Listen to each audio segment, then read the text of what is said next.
السلام عليكم مشاهدينا الكرام، اهلا وسهلا بكم في فيديو جديد. غادي نتكلموا فيه على مواضيع مهمه. غادي نتكلموا على ثلاثه نقاط. غادي نتكلموا على التحكيم المغربي مره اخرى يظهر بشكل سيء في ماتش اتحاد طنجة والجيش الملكي، اللي كانت قمه كرويه جيده كرويا لا باس بها، لكن تحكيميا كانت خارج السياق. مع الاسف، ما فائده غرفه الفار اذا لم تكن تسجيل الحكم في الوقت المناسب؟ ما فائدة وجود الفار الا ما كانش الحكم تعيط؟ الا ما كانش غرفة الفار كتعيط على الحكم في الوقت المناسب. كانت اخطاء تحكيمية مثيرة للجدل، كانت اخطاء تحكيمية واضحة، راه لا تحتاج، لما كتحتاج شي واحد، شي مشاهد يكون عارف التحكيم مزيان باش يعرف شي لقطة، راه واضحة جدا. كانت اخطاء تحكيمية كتستوجب الطرد اكثر من مناسبة. الحالة التحكيمية ديال الدقيقة 12 اللي دار الصوابي ضد اللاعب ديال اتحاد طنجة في الدقيقة 12 كانت تستوجب البطاقة الحمراء. غرفة الفار لا تستدعي الحكم. الدقيقة 34 اللاعب دياكيتي غادي تدخل على اللاعب اتحاد طنجة في الشوفية ديالو، بطاقة حمراء واضحة جدا، لكن الحكم بن رقية اللي كان في غرفة الفار لا يستدعي الحكم القوادري من أجل مراجعة اللقطة. تدخل اخر من لاعب الاتحاد طنجة في حق دياكيتي كانت تستوجب البطاقه الحمراء. لا، غرفه الفار لا تستدعي الحكم القوادري من اجل مراجعه اللقطه. اذا ما فائده غرفه الفار اذا لم تكن تتدخل في الوقت المناسب؟ يعني حكا يعني غريب جدا ما يقع في الدور المغربي. راه جميع الفرق تتضرر وجميع الفرق تستفيد، وهذا غريب جدا، لان ممكن انني نستافد واحد المره ونتضرر بزاف المرات، وممكن انني نتضرر مره ونستافد بزاف المرات.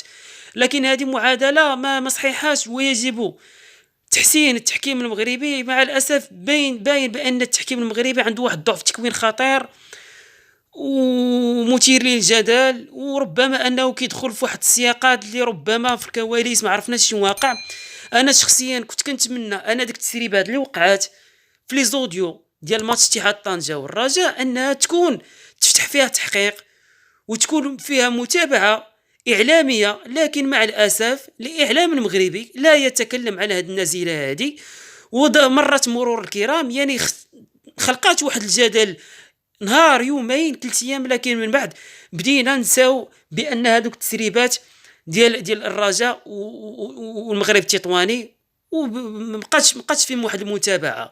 انا بالنسبه لي كنت كنتمنى ان هذا الموضوع ديال الفضيحه ديال التسريب اننا نركزوا فيه ونفتحوا فيه تحقيق ونشوفوا باقي ربما تقدر تكون واحد تسريبات اخرى، وربما تكون واحد الفساد اخر، يعني يكون فساد تحكيمي في الدور المغربي، والقولين نشوفوا ما فائده، شنو السبب ديال هذه الاخطاء التحكيميه. مع الاسف يعني الدور المغربي مليء بالاخطاء التحكيميه المثيره للجدل، وكل مره كل عام بحال هكا، غريب جدا صراحه.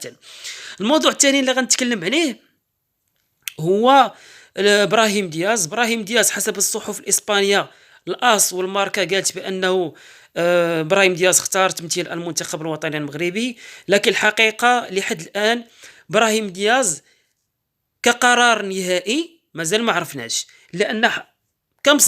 لان جميع المنابر اللي تكلمات على قرب ابراهيم دياز من المنتخب الوطني المغربي هي كلها خدات من مصدر واحد اللي هو مصدر الاس، ومصدر الاس الاسباني هو واحد المصدر غير موثوق به.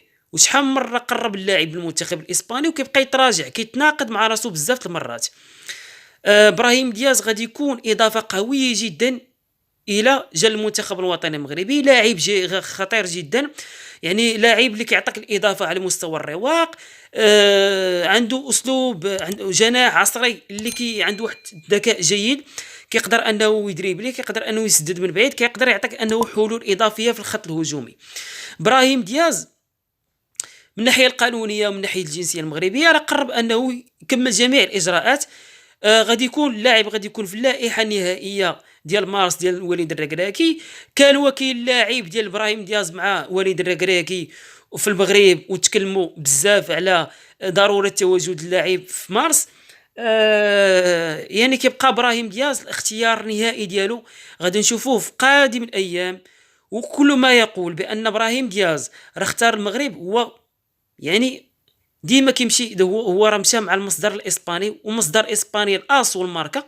هاد جوج ديال المصادر راه ماشي موثوقه بزاف. مزيان. الموضوع الثاني كيليان مبابي 100% ريال مدريد، غادي يكون لاعب جديد في صفوف ريال مدريد الصيف المقبل. حسم الامر. توتر كبير ما في العلاقه ما بين مبابي ولويس انريكي. لويس انريكي اللي خرج في تصريح بعد نهايه المقابله ضد رين اللي انتهت ربما بصفر صفر، قال بان خصنا نولفوا اننا نلعبوا بدون كيليان مبابي، وان استبعاد كيليان مبابي في الشوط الثاني كان بقرار شخصي. مع غريب جدا ما وقع ضد رين الفرنسي، يعني كيليان مبابي لعب الشوط الاول وفي الشوط الثاني خرج. وبدل ان يكون في بنك الاحتياط، لقيناه انه في بنك في المدرجات كيتفرج بالجانب، يعني وبجانبه الام ديالو كيضحك. يعني في صوره واضحه جدا على ان اللاعب متمسك بالذهاب ديالو الى ريال مدريد، وان القرار ديالو تحسم. كذلك خافير تيباس رئيس رابطه الليغا الاسبانيه قال اني كنشك ان ريال مدريد راه وقع عقد مبدئي مع ريال مدريد. وبالفعل حسب المصادر المقربه من اللاعب قالت ان ومن باريس سان جيرمان كتقول بان اللاعب كيليان مبابي راه وقع عقد مبدئي مع ريال مدريد، وانه في الصيف غادي يكون صفقه جديده الى جانب اندريك.